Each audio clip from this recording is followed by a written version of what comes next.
What's going on, everybody? It's Aurora here, coming at you with a brand new video, and because it's been a long time since my last one and the meta has changed a lot since then, I'm coming at you with my hand trap tier list for March 2022. So as I said, the meta has changed a lot with plenty of new set releases since I made mine in November? Jeez. And with that comes a new selection of hand traps that can fend off the current format compared to what it was those many formats ago. And while we haven't gotten any new hand traps really, we have gotten a lot of differences in which hand traps affect the meta currently more. Before we get started though, I do want to remind you all that this is based on partial statistics, partial personal opinion, the opinion of others online, etc, etc. With that in mind, please don't attack me, other content creators, or anyone in either of our comment sections, because at the end of the day, it's just a card game, and it's just a dick move and unneeded. But with that out of the way, let's go ahead and get right into my hand trap tier list for March 2022. Before we actually start placing anything into this tier list though, I will go over that mandatory is a bit self-explanatory. It's hand traps that you're gonna struggle if you don't have. Strong AF is ones that you don't need, but they're really, really good against the current meta. Pretty good means it's a bit niche in terms of what it can do, but it can catch an opponent off guard and actually do with some work. And then don't recommend is, as stated, is something I really wouldn't recommend myself in terms of this current format. So starting off with Ash Blossom, the poster child of hand traps as a whole, even though it's not the oldest one. So Ash Blossom is going to go into the mandatory category as our first one because Ash Blossom, while it's not, high impact all the time, it's still Ash Blossom at the end of the day. Hitting things like Rusty is really nice. Fractal and Tri-Brigade, Alistair and Invoked, Lulu and Virtual World, all sorts of things like that. Ash is all around just great. Next up, we have Ghost Belle and Haunted Mansion. I'm going to put this in pretty good. So Ghost Belle a few formats ago, or at least the last time I made my tier list, it was a really, really strong card, right? However, right now, it's not really that impactful. There are certain things you can hit, right? Like Invocation against Invoked, the Phantom Knight traps in Graveyard, Revolt against Tri-Brigade if they don't have a way to negate it with Appaloosa, all sorts of things like that. But overall, it's a bit less impactful compared to some of the other choices you could play that stops those cards. And so, I personally think that, yeah, you can definitely run it. Feel free, especially if you don't have anything else. But I wouldn't run it over something like else in this tier list. Next up, we have Ghost Ogre, and surprisingly enough, and happily enough for me, Ghost Ogre is going to go into the mandatory category. Ghost Ogre is a powerhouse card right now. With the Adventurer token running around everywhere, this completely shuts it down by hitting the either the Griffin Rider itself as a surprise, or by hitting the Fateful Adventurer itself, essentially shutting down that engine entirely, and even against decks that don't really use that engine, it's still super powerful. Hitting the Hulk in Sword Soul, or at least the Hulk variant of Sword Soul, is really, really strong because it leaves the Death Spot 001 on field, and without any other machines, they can't go into Auroradon, meaning they're basically stuck with nothing. And you can just hit the Moyes and the Taya and things like that as well, meaning that, yeah, they have the Tutor token, but they're gonna have to, facilitate more resources such as a Long Wand to actually do anything because they no longer have their non-tuner on board. You can also hit the Cherubini and Phantom Knight, preventing them from getting into a Rusty without committing a lot more resources. Overall, Ghost Ogre is a lot higher impact this format than it has been in a few formats now, actually, and so it really makes me happy seeing that, and I would definitely recommend pulling your Ghost Ogres out of the bulk while you can. Next up, we have Token Collector, and I'm going to put this as our first card in the Strong AF category. Token Collector, especially now that it's becoming more accessible because getting the OTS 18 printing, is really strong this format, not just due to the Sword Soul stuff, but also due to the Adventurer tokens. It can be used in just about any deck and facilitates a free level 4 body, which is really, really nice, while also nuking all the tokens on board. So yeah, you probably don't want to use it if you're only playing Sword Soul yourself, but you should definitely use it in decks that don't really care about tokens except for wanting to get rid of them. Overall, I don't think it's super necessary. I do feel like Token Collector is a really good card if you're struggling to find other spots to fill in your side deck. Next up, we have Dimension Shifter, and I'm going to put this above Token Collector in the Strong AF category. Honestly, if every deck could play this card, I would put it in mandatory, but I'm really only going to put it in Strong AF considering the fact that only a few select decks can play it. Things like Mutant, especially after their new card in Battle of Chaos, made them a lot better. Things like Flunderies as well. Even if you're playing something like Madolche, you can play Dimension Shifter. Overall, this card is absolutely nuts. Making sure everything gets Macrocosmos for not just 1 but 2 turns is basically a way to shut down literally every deck this format. Virtual World, Phantom Knights, even Drytron, if you're going against Drytron a lot in your locals or something like that, Tri-Brigade, literally everything this format dies to D-Shifter. I've yet to think of something that wouldn't die unless you're playing a mirror match against something like Flunder or Mutant. because this card is crazy. I highly suggest that if your deck can afford to play it and doesn't mind playing through it, you should definitely pick up some Dimension Shifters. Next up, we have Droll and Lockbird, and I'm going to put this under Token Collector in the Strong AF category. Personally, I have cut Droll, however, you can definitely still play it. It is very, very good, because Droll, while it doesn't completely turn end like it did against something like Original Bird Up back last format, it is really, really powerful against some of the top decks right now. If you hit Virtual World after they use Desires or Qinglong, there's basically nothing they can do with things like their Lulu, essentially meaning they're going to have to end off on a very small board. Phantom Knights does search a little bit, granted they do special summon more than they search, but if you hit it right after they use the Brave token stuff, they're not going to be able to search any of their other things if they need to, so Rhoda and things like that are dead. And then of course current builds of Bird Up, you know, invoked things. If they melt down for the Alistair, they can't get the invocation or use Nadir or anything like that. Things like that. So while Droll is really powerful, I wouldn't say it's above, you know, any of these that we have here in terms of mandatoriness. And so I'm going to be putting it below Token Collector. But if you're honestly not going to play Token Collector, I'd put it above. But Droll is super powerful right now, and you should totally still find a spot for it if you can. Next up, we have Evenly Matched, and I'm going to put Evenly in the mandatory category as long as your deck can actually utilize it. Evenly Matched is broken right now. So while I'm pretty sure everybody and their grandma knows at this point, if you don't know, potentially, Evenly Matched against tokens means that they have to get rid of everything but the token, right? So if you can Chalice the Griffin Rider or bait out the Negate or something like that, or if you're playing against Sword Soul and they happen to end off on a token because you hand trapped one of their things, you know, maybe you ogred their Moye or their Taya, and so they have a token, so then they long wand and make another token, and they can't climb into something else using that second token, right? Say literally anything like that, and they're left with a token on board, and they don't have an Omni Negate, you can slap down an Evenly, and they're forced to keep the token. The way that tokens work is that you can't banish them face down, because that's just how tokens exist, I guess. And so Evenly makes it to where they lose literally everything but the token, and so they can't even keep like any sort of negate or anything like that, or any sort of follow-up on their board. So with that in mind, if you can fit Evenly into your side deck and you draw it going second, you sort of just win, as long as you can get rid of that Omni Negate in the form of the Griffin Rider. There's a really big reason why Evenly's climbing up from like to 30 to 50 right now. This card is actually crazy. If you find yourself struggling to go second against the top decks of this current format, I highly recommend Evenly. If you're playing a going second deck, I recommend even maining Evenly, because yeah, this card does work. Next up, we have Cyframe Gear Gamma. I'm going to put it in the Strong AF category under Droll. Gamma is really, really powerful. It's a very high impact hand trap, not only getting you 2 bodies on board for your turn, but also destroying the thing that activated the effect if it was on field.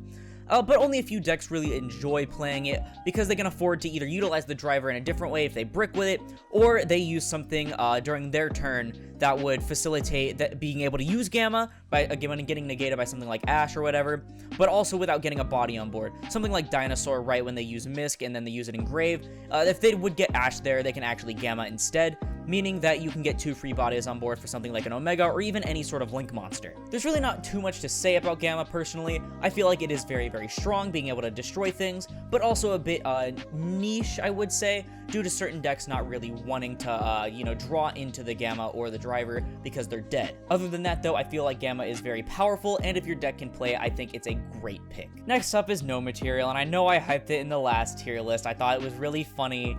I'm gonna have to put it in the don't recommend category.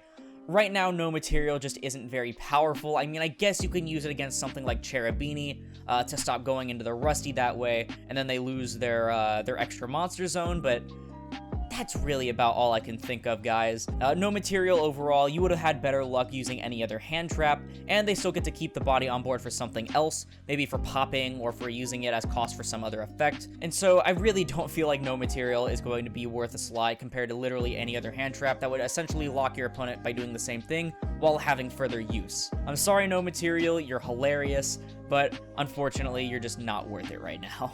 Next up, we have Infinite Impermanence, and I'm going to be putting Imperm above Droll in the Strong AF category. I know I say like above and stuff, but keep in mind it's not really that ordered, but I'm going to try to order it the best I can.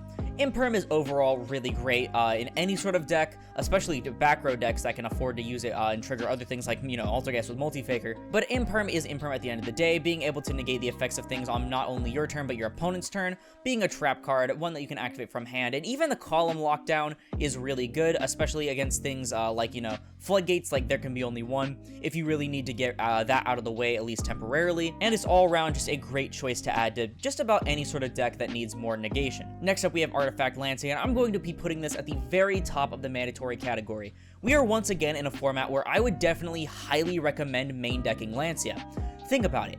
Every single top deck this format banishes. You have Phantom Knights, you have Virtual World, you have Tri-Brigade, you have Invoked, you have all sorts of things like that, where Lancea just completely locks them down. Even things like Prank Kids won't be able to use the Brave package unless they hard draw the Ramesir, because they can't use the Water Enchantress if you shotgun the Lancea during the standby, which I do feel like right now we are in a good format for shotgunning the Lancea as opposed to waiting for something, because even the decks that are playing the One of Desires, if they draw it and you don't Lancea fast enough, it still could put you in a really bad situation. Overall, just about everything right now can be hit by Lancea, and so I feel like even main decking it would be a very good option right now if you feel like you can't main anything else. When's Konami gonna learn that blowout hand traps are not a good idea? Next up, we have Ghost Mortar and Moonlit Chill. I'm gonna put it at the lower part of pretty good.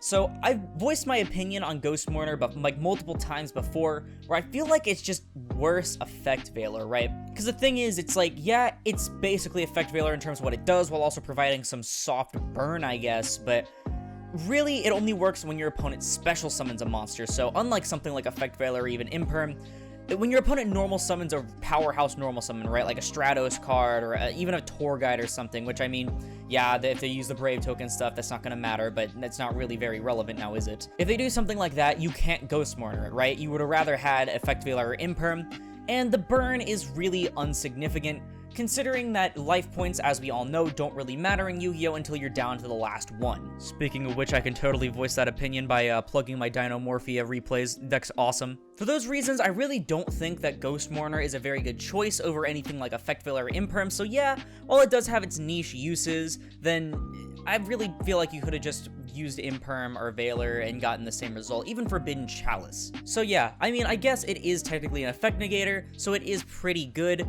but I wouldn't run it over any of the other effect negators. Next up, we have Nibiru the Primal Being. I'm going to put it at the top of the pretty good category. So Nibiru is really powerful against decks that don't use Brave Token, but the existence of Brave Token is enough to keep it out of the strong AF category or higher. As you know, that engine was essentially made specifically to stop things like Nibiru, or for just a free Omni negate, you know, that's that too. And so really Nibiru is going to be dead unless you draw Imperm Nibiru, but at that point, if they get to 5 summons, they'll probably have something to negate the Imperm as well, and so you're probably not in a very good spot. However, if they don't play the Adventure engine, then you're going to be in a very good position because Nibiru is, as always, Nibiru, and so wiping an entire board is really nice, especially against certain rogue decks. So while, yeah, that engine does hamper Nibiru's usage a little bit, it still remains Nibiru, and so I'd keep it in the pretty good category. Next up, we have Fantastical Dragon Fantasma. I'm going to put it even below no material in the don't recommend category because think of the decks right now and name one that summons more than 2 Link monsters at a time. Yeah, even then, Tri-Brigade's really like the only one that has 2 Link monsters on the board at once, and so whatever. Also keeping in mind the fact that a lot of decks are playing the Adventure engine, even if for some reason they cared about your Fantasma, they're just going to negate it anyway, and so you're basically just going to be negging resources when you could have had anything else. Overall, I think Fantasma shines in formats where there's a lot of Link monsters. However, I really don't like Fantasma much in general. I think the only time it's come up for my opponents when they used it against me was the fact that one of them drew Nibiru, and that's about it. And so I personally wouldn't recommend Fantasma in this format. Next up, we have DD Crow, and I'm going to put DD Crow above Ghost Bell in the pretty good category, but below Nibiru. I feel like DD Crow is a very good hand trap. However, it falls into a category where it's like, you don't want to play more than one, because drawing multiple usually doesn't do anything, but you also really want to see it, and so it's in a bit of a loop where it's like, yeah, I want it in my hand, I want to stop that DPE, I want to stop that whatever else would banish from grave, you know, like the Phantom Knight stuff. I want to stop things like that, but I also don't want to open multiples, or I don't want to draw them late game especially, that's even worse. So for these reasons, DD Crow usually shines in decks that can search it, such as Lyrilusk or just Bird Up in general, And so it's a very strong hand trap, don't get me wrong, and if you want to play multiples of it, by all means, that's you do you. But I really feel like it's best in decks that can afford to play one, but can get it consistently if they really need it. Next up, we have Red Reboot. I'm going to put Red Reboot in the strong AF category, under D-Shifter and Token Collector, but above all the other things. Red Reboot is super powerful, especially with things like 3 skill drain, but as we could see from the last 2 regionals, Eldritch didn't do anything. I feel like the deck is a bit hyped up, and even though I did talk a lot of good things about it in my my tier list video, which you should totally check out as well for the competitive format, I feel like it's not going to be seeing as much representation, and definitely because of low representation, not very much win rates compared to a lot of the other decks. And so Red Reboot, I feel like it's warranted to, I feel like it's very worth playing, right? Because it is just a one-of, it's not going to be taking up that many spaces in your side deck, because I certainly wouldn't consider manning it right now. I feel like it's very good to play just to have it, because back row decks can be a pain, especially with 3 skill drain. However, I don't feel like it's a sort of mandatory thing like some other YouTubers are sort of stretching it out to believe. And so I'm going to be keeping it in the strong AF category. Next up, we have Skullmeister, and I'll put it at the top of the don't recommend category. So Skullmeister's okay, don't get me wrong, however, I feel like it's a very low impact hand trap compared to a lot of other things you could have played. For instance, Skullmeister can only stop things that activate in the graveyard, not things that would move from the graveyard, so a lot of the time Ghost Spell could actually fulfill both its role and more, and Skullmeister usually activates against things that you can probably just replace with any other effect, right? Because things like Phantom Knight, if you negate one thing in their graveyard, they're probably not going to care, they're just going to use something else. Sure, you can stop things like Golden Lord, but at that point, Ghost Spell could have done the same thing and more. I've never really been too big of a fan of Skullmeister personally myself for the longest time, but that really isn't even swaying my opinion here. I just really don't think it's warranted running this format over any other hand trap. Next up, we have Effect Veiler. It's going to go at the top of the pretty good category. Effect Veiler has always been Effect Veiler. I do feel like things like Forbidden Chalice and Imperm are stronger because they can be used during either player's turn, Imperm also being a trap so you can set it, and all those things like that. However, Effect Veiler, again, at the end of the day, is always just going to do what it does best and negate the effects of a monster. And unlike things like Ghost Mourner, it can actually stop normal summons as well. And so I feel like it's really just going to do its work, and I think it's a very good hand trap. Finally, we have Ghost Reaper and Winter Cherries, and I'm gonna slip it in at the bottom of pretty good. I'm a really big fan of Ghost Reaper, okay? It was one of my favorite hand traps, like, literally ever, especially out of the Ghost Girls. And I feel like right now, it can have its uses if you don't care about your extra deck. I feel like things like Flunder especially could make use of this card, and I feel like, unlike what a lot of people are saying, there are a lot of high impact things you can hit from your opponent's extra deck. If you hit Rusty from the Phantom Knight player's extra deck, they're going to be in a very bad spot. Not to mention that they're not going to be able to hit it with the Brave token, negate the Griffin Rider, because they're going to summon the token and you can immediately use the Ghost Reaper. Against Sword Soul, you have things like Chi Shao. Against Virtual World, you can even do the things like the Tzolk'in. Against Tri-Brigade, you can hit things like Shurig, or if you're feeling a little bit frisky, you can go for the Recital Starling, even though that was really strong last format compared to now. And overall, I feel like it's not the worst thing you can run if you don't care about your extra deck, but that's the thing, is not caring about the extra deck, because if you do care about your extra deck, like most decks, it's really tight, as you probably know. And so while I do think it has its uses in certain decks, I really feel like that, unfortunately, not a lot of decks can make use of it. And with that out of the way, that is it for all of our hand traps on our hand trap tier list for March 2022. I know I didn't go into too much detail with a lot of things. I feel like I stuttered a bit on some of the things that I could have said, and so for that I do apologize, but I overall think even just glancing at this list can sort of give you a bit of information on what hand traps are really good and what are really mediocre right now. I know there are a few I missed, such as Contact C and things like that, but they're things that I really don't think that I need to talk about, or things like Ally Justice Cycle Reader. I don't know why people are still bringing that up when Drytron hasn't been relevant for a long time. But if you really do care about that much, you can go ahead and drop a comment down below and ask, like, hey, what do you think about Contact C? I'll go ahead and tell you in a comment. I'm not going to add more time to the video. Once again, here's a little bit of a glance over the entire tier list. Go ahead and take it in, because once again, that's going to do it for the video. If you liked it, please sure to leave a like on us. Helps put this video and the channel into YouTube recommended. If you really liked it and you want to help me reach my goal of 1,000 subscribers by the end of May, which we're actually probably going to approach by the end of March if we keep this up, and so I am super excited. We're at like 928, then perhaps consider subscribing, because that'll mean the world to me. But once again, thank you all so much for watching. I hope this helped you, and I'll see you in the next one. This is Aurora, signing off.